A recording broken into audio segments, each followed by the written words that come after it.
આપણે પદ્મપુરાણના 35મા દિવસની કથાને આગળ વધારીએ. નારદજી કહે છે કે હે રાજા યુધિષ્ઠિર, આ પ્રમાણે દિલીપને તીર્થોનો મહિમા કહીને મુનિ વસિષ્ઠ તેમની વિદાય લઈને પ્રસન્ન હૃદયે ત્યાં અંતર્ધ્યાન થઈ ગયા. રાજા દિલીપે શાસ્ત્રોના તાત્વિક અર્થોનું જ્ઞાન થઈ જતા અને વસિષ્ઠજીના કહેવાથી સંપૂર્ણ પૃથ્વી પર તીર્થયાત્રા માટે ભ્રમણ કર્યું. હે મહાભાગ, આ પ્રમાણે સંપૂર્ણ પાપોથી છોડાવનારી આ પરમ પુણ્યમય તીર્થયાત્રા પ્રતિષ્ઠાનપુરમાં આવીને સમાપ્ત થાય છે. જે મનુષ્ય આ વિધિ અનુસાર પૃથ્વીની પરિક્રમા કરશે તે મનુષ્ય પછી 100 અશ્વમેઘ યજ્ઞોનું ફળ પ્રાપ્ત કરશે. હે યુધિષ્ઠિર, તમે ઋષિઓને પણ સાથે લઈ જશો, તેથી તમને બીજા કરતાં 8 ગણું ફળ મળશે. સૂતજી કહે છે કે સમસ્ત તીર્થોના વર્ણન સાથે સંબંધ રાખનારા દેવર્ષિ નારદ આ ચરિત્રનો સવારે ઉઠીને જ પાઠ કરે છે તે સર્વ પાપોથી મુક્ત થઈ જાય છે. નારદજીએ પણ કહ્યું કે રાજન વાલ્મીકી, કશ્યપ, અત્રેય, કૌંડિન્યસ, વિશ્વામિત્ર, ગૌતમ, આશિત, દેવલ, માર્કંડેય, ગાલવ, ભારદ્વાજ, શિષ્ય, ઉદાલક, મુનિ, સૌનક પુત્ર સહિત મહાન તપસ્વી વ્યાસ, મુનિશ્રેષ્ઠ દુર્વાસા અને મહાતપસ્વી જાબાલી, આ બધા તપસ્વી ઋષિઓને તમે પ્રતીક્ષા કરો તથા એ બધાને સાથે લઈને ઉપરયુક્ત તીર્થોની યાત્રા કરો. રાજા યુધિષ્ઠિરને આ પ્રમાણે કહીને દેવર્ષિ નારદ તેમની વિદાય લઈને ત્યાં જ અંતર્ધ્યાન થઈ ગયા. ત્યારબાદ ઉત્તમ વ્રતનું પાલન કરનારા ધર્માત્મા યુધિષ્ઠિરે બહુ જ આદરપૂર્વક સમસ્ત તીર્થોની યાત્રા કરી. હે ઋષિઓ, મારી કહેલી આ તીર્થયાત્રાની કથાનો જે પાઠ કે શ્રવણ કરે છે તે બધા પાતકોથી મુક્ત થઈ જાય છે. ત્યાર પછી આવે છે માર્કંડેયજી તથા શ્રી કૃષ્ણ યુધિષ્ઠિરને પ્રયાગનો મહિમા કહેવો. સૂતજી કહે છે કે હે મહર્ષિઓ, પાપોનું નિવારણ કરવા માટે તીર્થોના મહિમાનું વર્ણન શ્રેષ્ઠ છે તથા તીર્થોનું સેવન પણ શ્રેષ્ઠ છે. જે મનુષ્ય દરરોજ એમ કહે છે કે હું તીર્થોનો નિવાસ કરું છું અને તીર્થોમાં સ્નાન કરું છું તે પરમપદને પ્રાપ્ત થાય છે. તીર્થોની ચર્ચા કરવા માત્રથી તેમના બધા પાપ નષ્ટ થઈ જાય છે. તેથી તીર્થો ધન્ય છે. તીર્થસેવી પુરુષો દ્વારા જગત કરતા ભગવાન નારાયણનું સેવન થાય છે. બ્રાહ્મણ, તુલસી, પીપળો, તીર્થ સમુદાય તથા પરમેશ્વર શ્રી વિષ્ણુ આ બધા મનુષ્યના માટે સદા સેવ્ય છે. પીપળો, તુલસી, ગાય તથા સૂર્યની પરિક્રમા કરવાથી મનુષ્ય બધા તીર્થોનું ફળ મેળવીને વિષ્ણુલોકમાં પ્રતિષ્ઠિત થાય છે. તેથી વિદ્વાન પુરુષે અવશ્ય પુણ્ય તીર્થોનું સેવન કરવું જોઈએ. ઋષિ બોલ્યા કે હે સૂતજી, અમે મહાત્મય સહિત સંપૂર્ણ તીર્થોનું શ્રવણ કર્યું, પરંતુ તમે પ્રયાગનો મહિમા સંક્ષેપમાં કહ્યો તેને અમે લોકો વિસ્તારથી સાંભળવા ઈચ્છીએ છીએ. તેથી તમે કૃપા કરી તેનું વર્ણન કરો. સૂતજી બોલ્યા કે મહર્ષિઓ, બહુ હર્ષની વાત છે. હું અવશ્ય પ્રયાગના મહિમાનું વર્ણન કરીશ. પૂર્વકાળમાં મહાભારતનું યુદ્ધ સમાપ્ત થઈ ગયા પછી જ્યારે કુંતીનંદન યુધિષ્ઠિરને પોતાનું રાજ્ય પ્રાપ્ત થઈ ગયું તે સમયે માર્કંડેયજીએ પાંડુકુમાર પ્રયાગનો મહિમા સંભળાવ્યો હતો. તે જ પ્રસંગ હું તમને સંભળાવું છું. રાજ્ય પ્રાપ્ત થઈ જતાં કુંતીપુત્ર યુધિષ્ઠિરને વારંવાર ચિંતા થવા લાગી. તેમણે વિચાર્યું કે રાજા દુર્યોધન 11 અક્ષોહિણી સેનાનો સ્વામી હતો. તેણે અમને અનેકવાર દુઃખી કર્યા, પરંતુ હવે એ બધા મૃત્યુના મુખમાં ચાલ્યા ગયા. ભગવાન વાસુદેવનો આશ્રય લેવાના કારણે અમે પાંડવ શેષ રહી ગયા. દ્રોણાચાર્ય, ભીષ્મ, મહાબળી, કર્ણ, ભાઈઓ અને પુત્રો સહિત રાજા દુર્યોધન તથા અન્ય જેટલા વીર રાજાઓ માર્યા ગયા છે. તે બધા વિના આ રાજ્ય ભોગ અથવા જીવનને લઈને શું કરવું? હાય ધિક્કાર છે આ સુખને! મારા માટે આ પ્રસંગ અત્યંત કષ્ટદાયક છે. આવું વિચારીને રાજા વ્યાકુળ થઈ ગયા. તેઓ ઉત્સાહહીન થઈને નીચું મુખ કરીને બેસી રહેતા હતા. તેમને વારંવાર એ વાતની ચિંતા થવા લાગી કે હવે હું કયા યોગ, નિયમ અને તીર્થનું સેવન કરું જેથી મહાપાતકોના સમુદાયથી મને છુટકારો મળે. એવું કયું તીર્થ છે જ્યાં સ્નાન કરીને મનુષ્ય પરમ ઉત્તમ વિષ્ણુલોકને પ્રાપ્ત થાય છે? આ પ્રમાણે વિચારતા રહીને ધર્મપુત્ર યુધિષ્ઠિર અત્યંત દુઃખી થઈ ગયા. તે સમયે મહાતપસ્વી માર્કંડેયજી કાશીમાં હતા. તેમને યુધિષ્ઠિરની સ્થિતિનું જ્ઞાન થઈ ગયું. તેથી તેઓ તરત જ હસ્તિનાપુર પહોંચી ગયા અને રાજમહેલના દ્વાર ઉપર ઊભા રહી ગયા.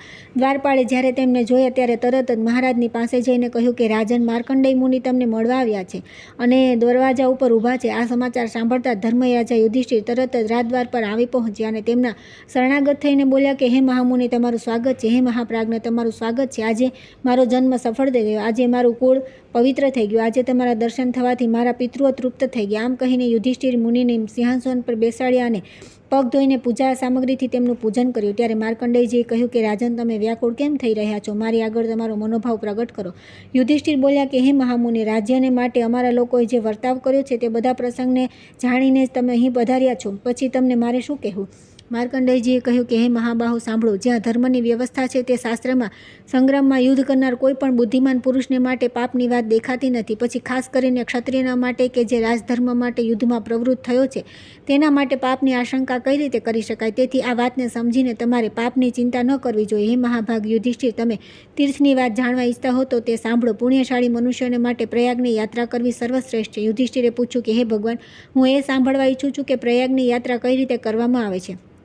ત્યાં કેવું પુણ્ય થાય છે. પ્રયાગમાં જેમનું મૃત્યુ થાય છે તેમની શી ગતિ થાય છે તથા જે ત્યાં સ્નાન અને નિવાસ કરે છે તેમને ક્યાં ફળની પ્રાપ્તિ થાય છે, આ બધું મને જણાવો. મારા મનમાં આ સાંભળવાની બહુ ઉત્કંઠા છે. માર્કંડેયજીએ કહ્યું કે હે વત્સ, પૂર્વકાળમાં ઋષિઓ અને બ્રાહ્મણોના મુખેથી જે કંઈ મેં સાંભળ્યું છે તે પ્રયાગનું ફળ તમને કહું છું. પ્રયાગથી લઈને પ્રતિષ્ઠાન સુધી, ધર્મરથથી વાસુકી રથ સુધી તથા કંબલ અને અશ્વતર નાગોના સ્થાન તથા બાહુમલિક નામવાળા નાગોના સ્થાન, આ બધું પ્રજાપતિનું ક્ષેત્ર છે જે આ ત્રણેય લોકમાં વિખ્યાત છે. ત્યાં સ્નાન કરવાથી મનુષ્ય સ્વર્ગમાં જાય છે અને જેમનું ત્યાં મૃત્યુ થાય છે તેઓ ફરી જન્મ લેતા નથી. પ્રયાગમાં બ્રહ્મા વગેરે દેવતાઓ મળીને પ્રાણીની રક્ષા કરે છે. ત્યાં બીજા પણ ઘણા તીર્થ છે જે સર્વ પાપોને હરવાવાળા તથા કણિયાલકાળી છે. તેમનું વર્ણન હજારો વર્ષોમાં પણ કરી શકાય એમ નથી. સ્વયં ઇન્દ્ર ખાસ કરીને પ્રયાગ તીર્થની રક્ષા કરે છે તથા ભગવાન વિષ્ણુ દેવતાઓની સાથે પ્રયાગના સર્વસામાન્ય મંડળની રક્ષા કરે છે. હાથમાં ત્રિશૂલ લઈને ભગવાન મહેશ્વર દરરોજ ત્યાં અક્ષયવડની રક્ષા કરે છે તથા દેવતાઓ સંપૂર્ણ તીર્થની રક્ષા કરે છે. તે સ્થાન સર્વ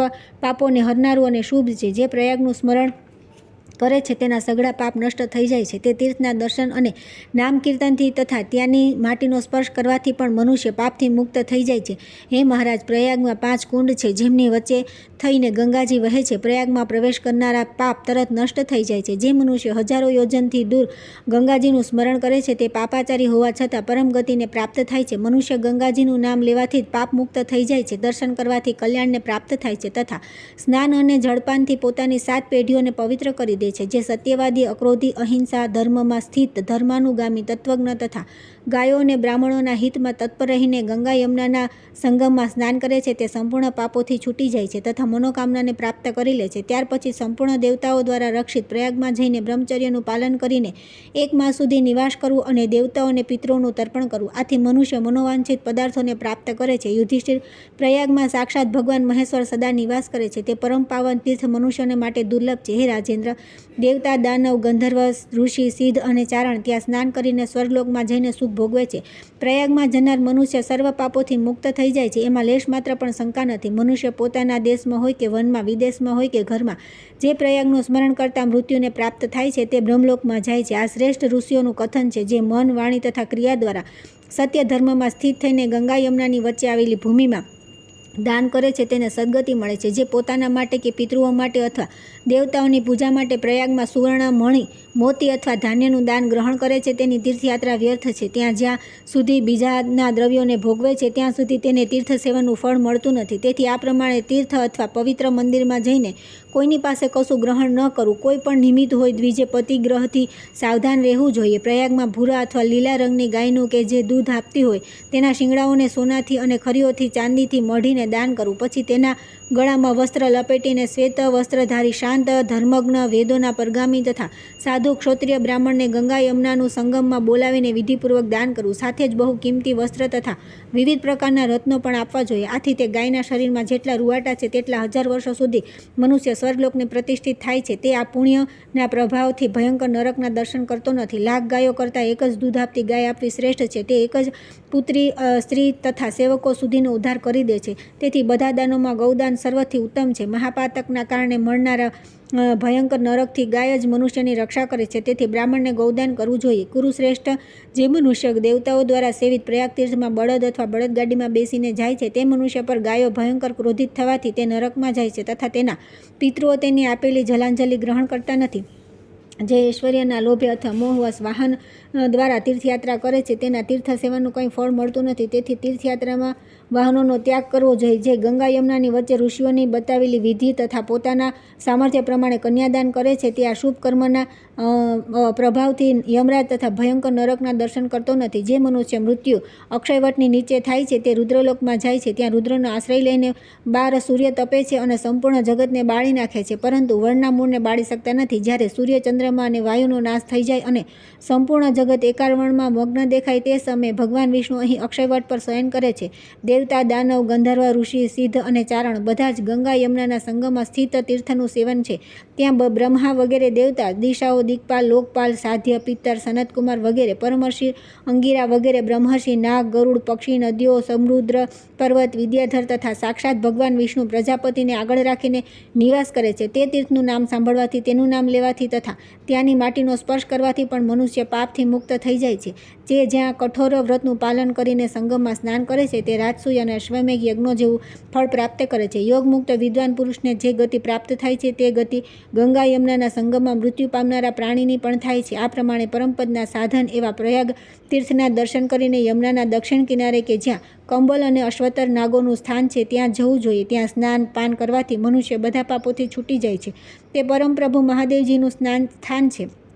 ત્યાંથી યાત્રા કરનાર મનુષ્યના કુળની પહેલાંની અને પાછળની 10-10 પેઢીઓનો ઉદ્ધાર થઈ જાય છે. જે મનુષ્ય ત્યાં સ્નાન કરે છે તેને અશ્વમેઘ યજ્ઞનું ફળ મળે છે તથા તે પ્રલયકાળ સુધી સ્વર્ગલોકમાં નિવાસ કરે છે. હે ભારત, ગંગાના પૂર્વ તટ પર 3 લોકમાં વિખ્યાત સમુદ્રકૂપ અને પ્રતિષ્ઠાનપુર છે. જે કોઈ બ્રહ્મચર્યનું પાલન કરીને ક્રોધને જીતીને 3 રાત ત્યાં નિવાસ કરે છે તે બધા પાપોથી શુદ્ધ થઈને અશ્વમેઘ યજ્ઞનું ફળ પામે છે. પ્રતિષ્ઠાનથી ઉત્તર અને ભાગીરથીથી પૂર્વ હંસપરતન નામના તીર્થ છે. તેમાં સ્નાન કરવા માત્રથી મનુષ્યને અશ્વમેઘ યજ્ઞનું ફળ મળે છે તથા જ્યાં સુધી સૂર્યચંદ્ર સ્થિત છે ત્યાં સુધી તે સ્વર્ગમાં પ્રતિષ્ઠિત થાય છે.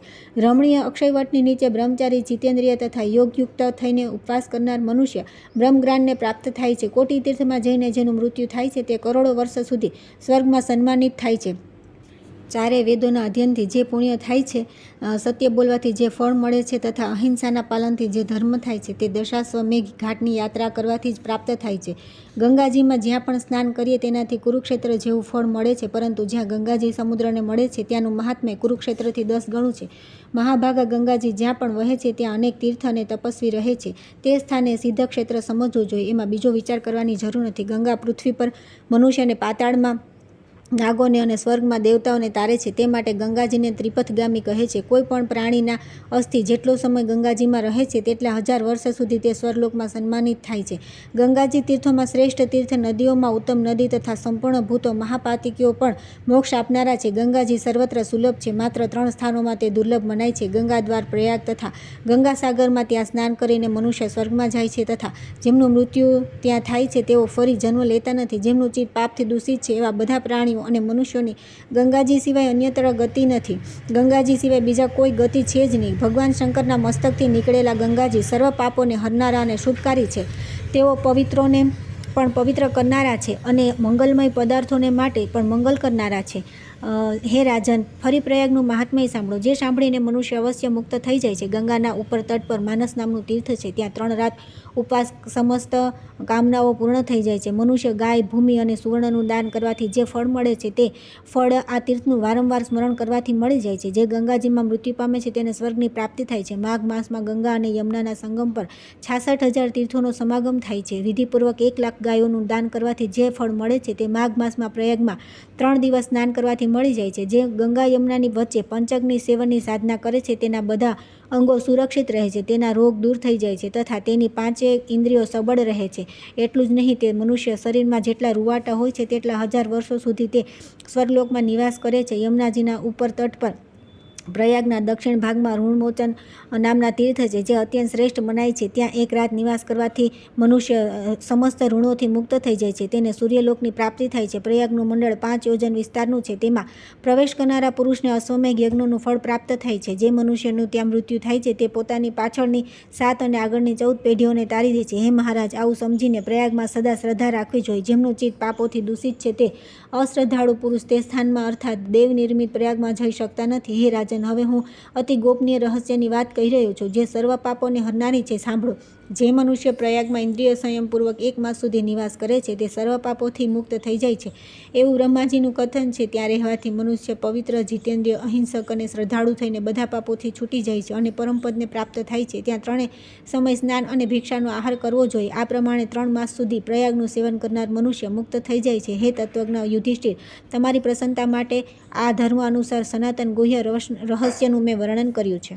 યુધિષ્ઠિર બોલ્યા કે હે ધર્માત્મન, આજે મારો જન્મ સફળ થયો. આજે મારું કુળ કૃતાર્થ થઈ ગયું. આજે તમારા દર્શનથી હું પ્રસન્ન છું, અનુગ્રહિત છું તથા સર્વ પાતકોથી મુક્ત થઈ ગયો છું. હે મહામુનિ, યમુનાના સ્નાન કરવાથી શું પુણ્ય થાય છે, કયું ફળ મળે છે, આ બધું તમે પોતાના અનુભવ અને શ્રવણના આધારે જણાવો. માર્કંડેયજીએ કહ્યું કે હે રાજન, સૂર્યપુત્રી યમુનાજી 3 લોકમાં પ્રસિદ્ધ છે. જે હિમાલયથી ગંગાજી પ્રગટ થયા છે તે જ હિમાલયથી યમુનાજીનું પણ આગમન થયું છે. હજારો યોજન દૂરથી પણ તેમનું નામોચ્ચારણ કરવાથી તેઓ પાપોનો નાશ કરી નાખે છે. હે યુધિષ્ઠિર, યમુનામાં સ્નાન, પાન અને તેમનું કીર્તન કરવાથી મનુષ્ય પુણ્યનો ભાગી બનીને કલ્યાણના દર્શન કરે છે. યમુનામાં ડૂબકી મારવાથી અને તેમનું જળ પીવાથી કુળની 7 પેઢીઓ પવિત્ર થઈ જાય છે. જેનું ત્યાં મૃત્યુ થાય છે તે પરમ ગતિને પ્રાપ્ત થાય છે. યમુનાના દક્ષિણ તટ પર પ્રસિદ્ધ અગ્નિ તીર્થ છે. તેના પશ્ચિમમાં ધર્મરાજનું તીર્થ છે, જેને હરવર તીર્થ પણ કહે છે. ત્યાં સ્નાન કરનાર સ્વર્ગની પ્રાપ્તિ થાય છે તથા જેમનું ત્યાં મૃત્યુ થાય છે તેઓ ફરી જન્મ લેતા નથી. એ જ પ્રમાણે યમુનાના દક્ષિણ તટ પર હજારો તીર્થો છે. હવે હું ઉત્તર તટના તીર્થોનું વર્ણન કરું છું. હે યુધિષ્ઠિર, ઉત્તરમાં મહાત્મા સૂર્યનું વિરધ નામનું તીર્થ છે, જ્યાં ઇન્દ્ર વગેરે દેવતાઓ દરરોજ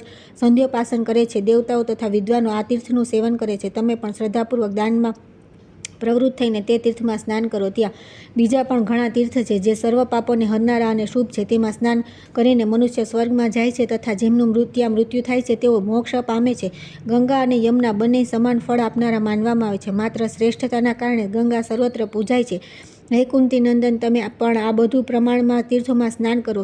તેનાથી જીવનભરના બધા પાપ નષ્ટ થઈ જાય છે. જે મનુષ્ય સવારે ઉઠીને આ પ્રસંગનો પાઠ અથવા શ્રવણ કરે છે તે સર્વ પાપોથી મુક્ત થઈને સ્વર્ગમાં જાય છે. યુધિષ્ઠિર બોલ્યા કે હે મુને, મેં આ બ્રહ્માજીના કહેલા પુણ્યમય પુરાણનું શ્રવણ કર્યું છે. તેમાં સેંકડો, હજારો અને લાખો તીર્થોનું વર્ણન છે. બધા તીર્થ પુણ્યપ્રદ અને પવિત્ર બતાવ્યા છે તથા સર્વ દ્વારા ઉત્તમ ગતિની પ્રાપ્તિ થવાનું જણાવ્યું છે. પૃથ્વી પર નૈમિષારણ્ય અને આકાશમાં પુષ્કર તીર્થ પવિત્ર છે. સંસારમાં પ્રયાગ અને કુરુક્ષેત્રને વિશેષ સ્થાન આપવામાં આવ્યું છે. તમે તે બધાને છોડીને માત્ર એકની જ પ્રશંસા કેમ કરી રહ્યો છો? તમે પ્રયાગથી પરમ દિવ્ય ગતિ તથા મનોવાંછિત ભોગોની પ્રાપ્તિ કહો છો.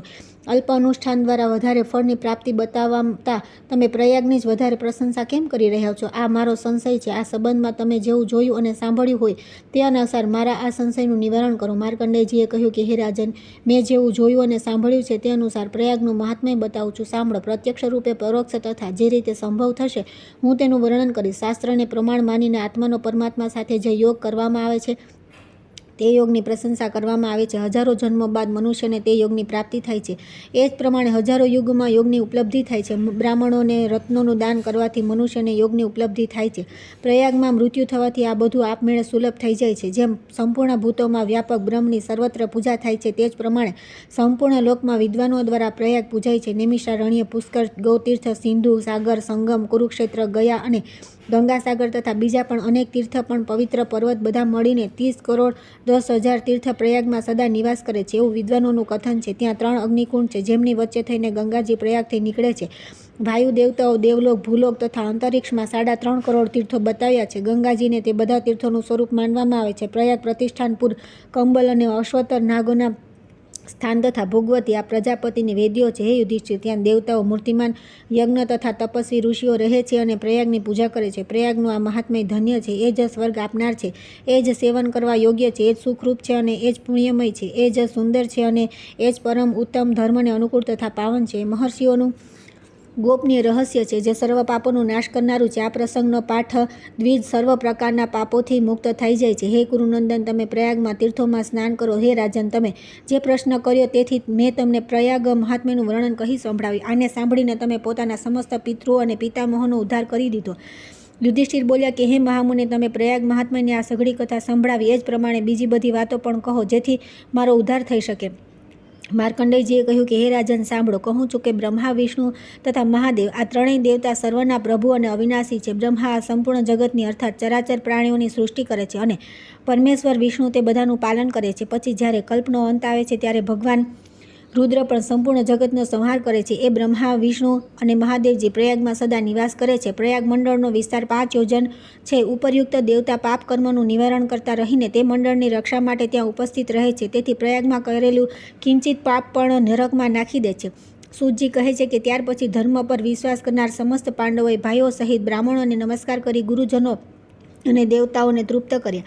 તે જ સમયે ભગવાન વાસુદેવ પણ ત્યાં આવી પહોંચ્યા. પછી બધા પાંડવોએ મળીને ભગવાન શ્રી કૃષ્ણનું પૂજન કર્યું. ત્યાં પછી કૃષ્ણ સહિત બધા મહાત્માઓએ ધર્મપુત્ર યુધિષ્ઠિરને સ્વરાજ્ય પર અભિષિક્ત કર્યા. ત્યાર પછી ભાઈઓ સહિત ધર્માત્મા યુધિષ્ઠિરે બ્રાહ્મણોને ખૂબ દાન આપ્યું. જે પ્રાતઃકાળમાં આ પ્રસંગનો પાઠ કરે છે અથવા સાંભળે છે તે સર્વ પાપોથી મુક્ત થઈને વિષ્ણુલોકમાં જાય છે. ભગવાન વાસુદેવ બોલ્યા કે રાજન, હું તમારા સ્નેહવશ કંઈક નિવેદન કરું છું. તમારે મારી વાત માનવી જોઈએ. મહારાજ, તમે દરરોજ અમારી સાથે પ્રયાગનું સ્મરણ કરવાથી સ્વયં સનાતન લોકને પ્રાપ્ત થશો. જે મનુષ્ય પ્રયાગમાં જાય છે અથવા ત્યાં નિવાસ કરે છે તે સર્વ પાપોથી શુદ્ધ થઈને દિવ્યલોકમાં જાય છે. જે કોઈનું આપેલું દાન લેતો નથી, સંતુષ્ટ રહે છે, મન અને ઇન્દ્રિયોને સંયમમાં રાખે છે, પવિત્રતા રાખે છે અને અહંકારનો ત્યાગ કરી દે છે તેને તીર્થનું સંપૂર્ણ ફળ મળે છે. હે રાજેન્દ્ર, જે ક્રોધ રહિત, સત્યવાદી, દ્રઢતાપૂર્વક ઉત્તમ વ્રતનું પાલન કરનાર તથા પ્રાણી માત્રમાં આત્મભાવ રાખે છે તેને તીર્થનું ફળ મળે છે. ઋષિઓ અને દેવતાઓએ પણ ક્રમશઃ યજ્ઞનું વર્ણન કર્યું છે, પરંતુ મહારાજ, સામાન્ય લોકો યજ્ઞ કરી શકતા નથી. યજ્ઞમાં ઘણા પ્રકારની સામગ્રીની જરૂર પડે છે. અનેક પ્રકારની તૈયારીઓ અને આયોજનો કરવા પડે છે. ક્યાંક કોઈ ધનવાન વ્યક્તિ જ વિવિધ પ્રકારના દ્રવ્યોનો ઉપયોગ કરીને યજ્ઞ કરી શકે છે. હે નરેશ્વર, જે કાર્ય વિદ્વાનો સામાન્ય સ્થિતિ હોવા છતાં પણ કરી શકે તથા જે પુણ્ય અને કળમાં યજ્ઞની સમાન હોય તેવા ઉપાય બતાવું છું, સાંભળો. હે ભરત શ્રેષ્ઠ, આ ઋષિઓનું ગોપનીય રહસ્ય છે. તીર્થોનું પુણ્ય યજ્ઞોથી પણ વધારે હોય છે. 1,30 કરોડથી પણ વધારે તીર્થ માઘ માસમાં ગંગાજીમાં આવીને વસે છે. તેથી માઘમાં ગંગા સ્નાન પરમ પુણ્યદાયી થાય છે. હે મહારાજ, હવે તમે નિશ્ચિત થઈને અકંટક રાજ્ય ભોગવો. હવે ફરી અશ્વમેઘ યજ્ઞ સમયે મારી તમારી સાથે ભેટ થશે. ત્યાર પછી આવે છે ભગવાનની ભક્તિ અને નામ કીર્તનનો મહિમા. ઋષિઓ કહે છે કે મહામતે, અમે લોકોએ જે કંઈ પૂછ્યું હતું તે બધું તમે કહી સંભળાવ્યું. હજી તમને એક પ્રશ્ન પૂછીએ છીએ, તેનો ઉત્તર આપજો. આ બધા તીર્થોના સેવનથી જે ફળ મળે છે તે જ ફળ એવું કયું એક કાર્ય કરવાથી પ્રાપ્ત થઈ શકે છે? હે સર્વજ્ઞ સૂતજી, જો એવું કોઈ કર્મ હોય તો અમને બતાવો. સૂતજીએ કહ્યું કે મહાભાગ, મહર્ષિગણ શાસ્ત્રોમાં બ્રાહ્મણ વગેરે વર્ણન માટે વિવિધ પ્રકારના કર્મયોગનું ચોક્કસ વર્ણન કરવામાં આવ્યું છે, પરંતુ તેમાં એક જ વાત સૌથી મહત્વની છે. જેને મન, વાણી અને ક્રિયા દ્વારા શ્રીહરિની ભક્તિ કરી તે દાવ જીતી ગયો, તેણે વિજય પ્રાપ્ત કરી લીધો, તેની વાત્સવમાં જીવત થઈ ગઈ, એમાં લેશ માત્ર સંદેહ નથી.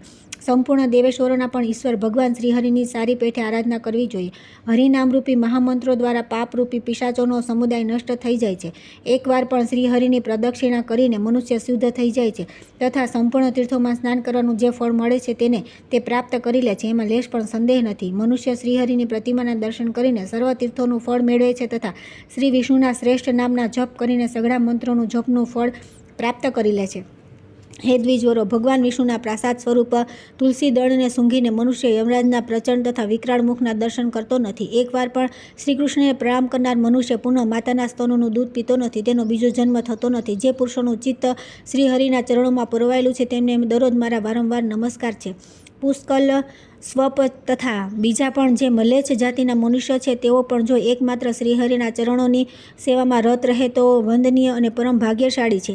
પછી જે પુણ્યમાં બ્રાહ્મણ અને રાજર્ષિ ભગવાનના ભક્ત હોય તેમના માટે તો કહેવાનું જ શું. ભગવાન શ્રીહરિની ભક્તિ કરીને જે મનુષ્ય ગર્ભવાસનાથી દુઃખથી મુક્ત થઈ જાય છે. હે બ્રાહ્મણો, ભગવાનની સામે ઊંચા સ્વરે તેમના નામોનું કીર્તન કરતા રહીને નૃત્ય કરનાર મનુષ્ય ગંગા વગેરે નદીઓના જળની જેમ સમસ્ત સંસારને પવિત્ર કરી દે છે. તે ભક્તના દર્શન અને સ્પર્શથી તેની સાથે વાર્તાલાપ કરવા તથા તેના પ્રત્યે ભક્તિભાવ રાખવાથી મનુષ્ય બ્રહ્મહત્યા વગેરે પાપોથી મુક્ત થઈ જાય છે, એમાં લેશ પણ શંકા નથી. શ્રીહરિની પ્રદક્ષિણા કરતા રહીને કરતાલ વગાડીને મધુર સ્વર તથા મનોહર શબ્દોમાં જે તેમના નામોનું કીર્તન કરે છે તેને બ્રહ્મહત્યા વગેરે પાપોને જાણે તાળી પાડીને ભગાડી દેતા. જે હરિભક્ત કથારૂપી મુક્તામયી વાર્તાનું શ્રવણ કરે છે તેના દર્શન માત્રથી મનુષ્ય પવિત્ર થઈ જાય છે. હે મુનિવરો, પછી તેના વિશે પાપોની આશંકા ક્યાંથી રહે? મહર્ષિઓ, શ્રીકૃષ્ણનું નામ બધા તીર્થોમાં પરમ તીર્થ છે. જેમણે શ્રીકૃષ્ણ નામને અપનાવ્યું છે તે પૃથ્વીને તીર્થ બનાવી દે છે. તેથી શ્રેષ્ઠ મુનિઓ એનાથી વધીને પાવન વસ્તુ બીજી કોઈ માનતા નથી. શ્રી વિષ્ણુનો પ્રસાદ એવા નિર્માલ્યને ખાઈને અને મસ્તક પર ધારણ કરીને મનુષ્ય સાક્ષાત જ વિષ્ણુ થઈ જાય છે. તે યમરાજથી થનારા શોકનો નાશ કરનારું છે. તે પૂજન અને નમસ્કારને યોગ્ય સાક્ષાત શ્રી હરિનું સ્વરૂપ છે, એમાં જરાય શંકા નથી. જે એ અવ્યક્ત વિષ્ણુ તથા ભગવાન મહેશ્વરને એક ભાવથી જુએ છે તેમનો પુનઃ આ સંસારમાં જન્મ થતો નથી. તેથી હે મહર્ષિઓ, તમે આદિ અંતરહિત અવિનાશી પરમાત્મા વિષ્ણુ તથા મહાદેવજીને એક ભાવે જુઓ અને એક સમજીને તેમનું પૂજન કરો. જે હરિ અને હરને સમાન ભાવે જોતા નથી તે શ્રી હરિને બીજા દેવતા સમજે છે તે ઘોર નરકમાં પડે છે. તેમને હરિ પોતાના ભક્ત માનતા નથી. પંડિત હોય કે મૂર્ખ, બ્રાહ્મણ હોય કે ચાંડાળ, જો તે ભગવાનનો પ્રિય ભક્ત છે તો સ્વયં ભગવાન તેને સંકટમાંથી છોડાવે છે. ભગવાન નારાયણ વધીને બીજું કોઈ એવું નથી કે જે પાપના વનને બાળવા માટે દાવાનળ જેવા હોય. ભયંકર પાપ કરીને પણ મનુષ્ય શ્રીકૃષ્ણ નામના ઉચ્ચારણથી મુક્ત થઈ જાય છે.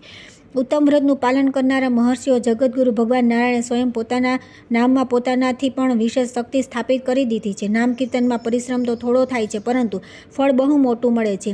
એવું જાણીને જે લોકો એના મહિમા વિશે તર્ક ઊભા કરે છે તે અનેકો વાર નરકમાં પડે છે. તેથી હરિનામનું શરણ લઈને ભગવાનની ભક્તિ કરવી જોઈએ. પ્રભુ પોતાના પૂજારીને તો પાછળ રાખે છે પરંતુ નામ જપ કરનારને તો છાતીએ લગાવીને રાખે છે.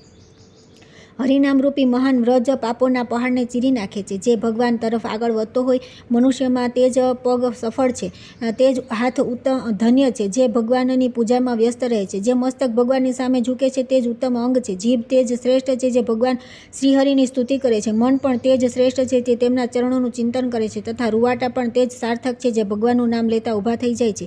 એ જ પ્રમાણે આંસુ તે જ સાર્થક છે જે ભગવાનની ચર્ચાના પ્રસંગે સરી પડે છે. અરે સંસારના લોકો ભાગ્યદોષથી અત્યંત વંચિત થઈ રહ્યા છે, કેમ કે નામોના ઉચ્ચારણ માત્રથી મુક્તિ આપનાર ભગવાનનું ભજન કરતા નથી. સ્ત્રીઓના સ્પર્શ તથા ચર્ચાથી જેમને રોમાંચ થઈ જાય છે, પરંતુ શ્રીકૃષ્ણનું નામ લેતા રોમાંચ થતો નથી, તેવા લોકો મલિન તથા કલ્યાણથી વંચિત રહી જાય છે. જે અચિંત્યેય પુરુષ પુત્ર શોક વગેરેથી વ્યાકુળ થઈને અત્યંત વિલાપ કરીને રડે છે, પરંતુ શ્રીકૃષ્ણના નામના અક્ષરોનું કીર્તન કરતા રડતો નથી, તે મૂર્ખ છે. જે આલોકમાં જીભ હોવા છતાં પણ શ્રીકૃષ્ણ નામનો જપ કરતા નથી, તેઓ મોક્ષ સુધી પહોંચવાની સીડી હોવા છતાં પણ અવગણના કરીને નીચે પડે છે. તેથી મનુષ્ય માટે ઉચિત છે કે તે કર્મયોગ દ્વારા ભગવાન વિષ્ણુની પ્રયત્નપૂર્વક આરાધના કરે. કર્મયોગ દ્વારા પૂજા કરવાથી જ ભગવાન વિષ્ણુ પ્રસન્ન થાય છે. એ સિવાય નહીં. ભગવાન વિષ્ણુની ભક્તિ તીર્થોથી પણ મોટું તીર્થ છે. સંપૂર્ણ તીર્થોમાં સ્નાન કરીને, તેમનું જળપાન કરીને, તેમનામાં ડૂબકી મારીને મનુષ્ય જે ફળ મળે છે તે ભગવાન શ્રીકૃષ્ણની સેવનથી પ્રાપ્ત થઈ જાય છે. ભાગ્યશાળી મનુષ્ય જ કર્મયોગ દ્વારા શ્રીહરિનું પૂજન કરે છે. તેથી હે મુનિઓ, તમે લોકો પણ પરમ મંગલમય શ્રીકૃષ્ણની આરાધના કરો. ત્યાર પછી આવે છે બ્રહ્મચારી માટે પાલન કરવા યોગ્ય નિયમો. ઋષિઓએ પૂછ્યું કે હે સૂતજી, ભગવાન વિષ્ણુ પ્રસન્ન થાય એવી કર્મયોગ દ્વારા આરાધના કઈ રીતે કરી શકાય? હે મહાભાગ, તમે વક્તાઓમાં શ્રેષ્ઠ છો, તેથી અમને આ વાત બતાવો જેના દ્વારા મુમુક્ષ પુરુષ સર્વના ઈશ્વર ભગવાન શ્રીહરિની આરાધના કરી શકે. તે સમસ્ત લોકની રક્ષા કરનાર ધર્મ કયો છે તેનું વર્ણન કરવાની કૃપા કરો. આ બધું સાંભળવાની ઈચ્છાથી આ બધા બ્રાહ્મણો તમારી સામે બેઠા છે. સૂતજી બોલ્યા કે હે મહર્ષિઓ, પૂર્વકાળમાં અગ્નિ જેવા તેજસ્વી ઋષિઓએ સત્યવતી પુત્ર વ્યાસજીને આવો પ્રશ્ન જ પૂછ્યો હતો. તેના ઉત્તરમાં તેમણે જે કંઈ કહ્યું હતું તે તમે સાંભળો. વ્યાસજીએ કહ્યું કે હે ઋષિઓ, હું સનાતન કર્મયોગનું વર્ણન કરીશ. તમે બધા ધ્યાન આપીને સાંભળો. કર્મયોગ બ્રાહ્મણોને અક્ષય ફળ પ્રદાન કરનારો છે. પહેલાની વાત છે, પ્રજાપતિ મનુએ શ્રોતા બની બેઠેલા ઋષિઓની સમક્ષ બ્રાહ્મણોના હિત માટે વેદો દ્વારા પ્રસિદ્ધ સંપૂર્ણ વિષયનો ઉપદેશ કર્યો હતો. તે ઉપદેશ તમામ પાપોને હરનારો, પવિત્ર અને મુનિ સમુદાય દ્વારા સેવિત છે. હું તેનું જ વર્ણન કરું છું. તમે લોકો એકાગ્રતાપૂર્વક સાંભળો. શ્રેષ્ઠ બ્રાહ્મણે તેના ગુહ્ય સૂત્રમાં બતાવેલી વિધિ અનુસાર ગર્ભ કે જન્મથી 8મા વર્ષે ઉપનયન થયા પછી વેદોનું અધ્યયન શરૂ કરવું જોઈએ. દંડ, મેખલા, યજ્ઞોપવિત અને હિંસા રહિત કાળું મૃગચર્મ ધારણ કરીને મુનિવેશમાં રહેવું જોઈએ. તેણે ભિક્ષાનું અન્ન ગ્રહણ કરવું અને ગુરુના મુખ પર દ્રષ્ટિ રાખી સદા તેમના હિતમાં રહેવું. બ્રહ્માજીએ પૂર્વકાળમાં યજ્ઞોપવિત બનાવવા માટે જ કપાસ ઉત્પન્ન કર્યો હતો. બ્રાહ્મણો માટે 3 આવૃત્તિ કરીને બનાવેલું યજ્ઞોપવિત શુદ્ધ માનવામાં આવે છે. દ્વિજે સદા યજ્ઞોપવિત ધારણ કરી રાખવું જોઈએ. શિખાને સદા બાંધી રાખવી જોઈએ. તેનાથી વિપરીત અર્થાત યજ્ઞોપવિત પહેર્યા વિના અને શિખા બાંધ્યા વિના જે કર્મ કરવામાં આવે છે તે વિધિપૂર્વક કરેલા માનવામાં આવતા નથી. વસ્ત્ર સફેદ હોય કે ભગવું ફાટેલું ન હોય ત્યારે તેનું ઓઢવું જોઈએ, તથા તે જ પહેરવા યોગ્ય માનવામાં આવ્યું છે. તેમાં પણ એક સફેદ વસ્ત્ર ઉત્તમ છે. તેનાથી પણ ઉત્તમ અને શુભ ઓઢવાને માટે કાળું મૃગચર્મ છે. જનોઈ ગળામાં નાખીને જમણો હાથ તેના ઉપર કરીને ડાબા હાથ અથવા ખભા પર તેને રાખવું તો તે ઉપવીત કહેવાય છે. યજ્ઞોપવિતને તથા આ પ્રમાણે જ રાખવું જોઈએ. કંઠમાં માળાની જેમ પહેરેલું જનોઈ નિવિત કહેવાય છે. હે બ્રાહ્મણો, ડાબા હાથ બહાર કાઢીને જમણો હાથ કે ખભા ઉપર રાખેલી જનોઈ પ્રાચીન વિત અપસવ્ય કહે છે. એનો શ્રાદ્ધ, તર્પણ વગેરેમાં ઉપયોગ કરવો જોઈએ. હવન ગૃહમાં, ગૌશાળામાં, હોમ અને જપ સમયે, સ્વાધ્યાયમાં, ભોજન સમયે, બ્રાહ્મણોની સમીપે, ગુરુજનો અને બંને સમયની સંધ્યોપાસના સમયે તથા સાધુ પુરુષોને મળીએ ત્યારે ઉપવીતના નિયમ અનુસાર જનોઈ પહેરવી જોઈએ. આ જ સનાતન વિધિ છે. બ્રાહ્મણ માટે 3 આવૃત્તિવાળી દાભની મેખલા બનાવવી જોઈએ. દાભ જ ન મળે તો કુશની મેખલા પણ બનાવવાનું વિધાન છે. મેખલામાં ગાંઠ અથવા 1 અથવા 3 હોવી જોઈએ. દ્વિજે વાંસ અથવા પલાશ દંડ ધારણ કરનાર. દંડ તેના પગથી માથા સુધીનો લાંબો હોવો જોઈએ, અથવા કોઈ પણ યજ્ઞમાં ઉપયોગી વૃક્ષનો દંડ જે સુંદર અને છિદ્ર વિનાનો હોય તેવો ધારણ કરી શકે છે. દ્વિજે સવારે અને સાયંકાળે એકાગ્રચિત્તે સંધ્યોપાસન કરવી જોઈએ. જે કામ, ક્રોધ, લોભ, ભય અથવા મોહવશ સંધ્યોપાસનનો ત્યાગ કરે છે તેનું પતન થાય છે. સંધ્યા કર્યા પછી દ્વિજે પ્રસન્નચિત્તે સાયંકાળ અને પ્રાતઃકાળ અગ્નિહોત્ર કરવો. પછી બીજી વાર સ્નાન કરી દેવતાઓ, ઋષિઓ અને પિતૃઓનું તર્પણ કરવું. ત્યાર પછી પત્ર, પુષ્પ, ફળ, જવ અને જળ વગેરેથી દેવતાઓનું પૂજન કરવું. દરરોજ આયુ અને આરોગ્યની વૃદ્ધિ માટે તંદ્રા અને આળસ છોડીને હું અમુક છું અને તમને પ્રણામ કરું છું. આ પ્રમાણે પોતાનું નામ, ગોત્ર વગેરેનો પરિચય આપીને ધર્મ અનુસાર પોતાનાથી મોટા પુરુષોને પ્રણામ કરવા અને આ પ્રમાણે ગુરુજનોને પ્રણામ કરવાની ટેવ પાડી. નમસ્કાર કરનાર બ્રાહ્મણને બદલામાં આયુષ્યમાન ભવ, સૌમ્ય કહેવું જોઈએ તથા તેના નામના અંતે પુલત્કારનું ઉચ્ચારણ કરવું જોઈએ. જો નામ હલંત હોય તો અંતિમ હલની પહેલાનો અક્ષર પ્લુત સ્વરે બોલવો જોઈએ. જે બ્રાહ્મણ પ્રણામની સામે ઉપર મુજબ આશીર્વાદ આપની વિધિ જાણતો નથી તે વિદ્વાન પુરુષ દ્વારા પ્રણામ કરવા યોગ્ય નથી. જેઓ શુદ્ર છે તે પણ છે. પોતાના બંને હાથોને વિપરીત દિશામાં કરીને ગુરુના ચરણોનો સ્પર્શ કરવો જોઈએ. શિષ્ય જેમનાથી લૌકિક, વૈદિક તથા આધ્યાત્મિક જ્ઞાન પ્રાપ્ત કરે છે તે ગુરુદેવને તેણે પહેલાં પ્રણામ કરવા.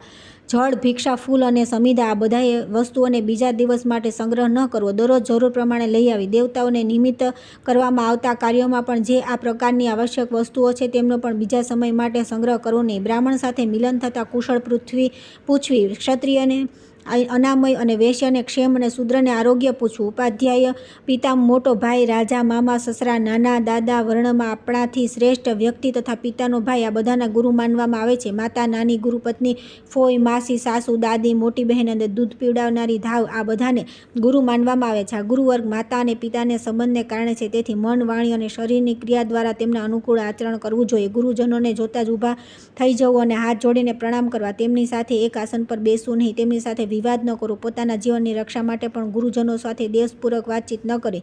અન્ય ગુણો દ્વારા ઉન્નતિના શિખરે પહોંચેલ વ્યક્તિનું પણ ગુરુજનોના દ્વેષ કરવાના કારણે પતન થાય છે. સમસ્ત ગુરુજનોમાં પણ 5 વિશેષરૂપ પૂજ્ય છે.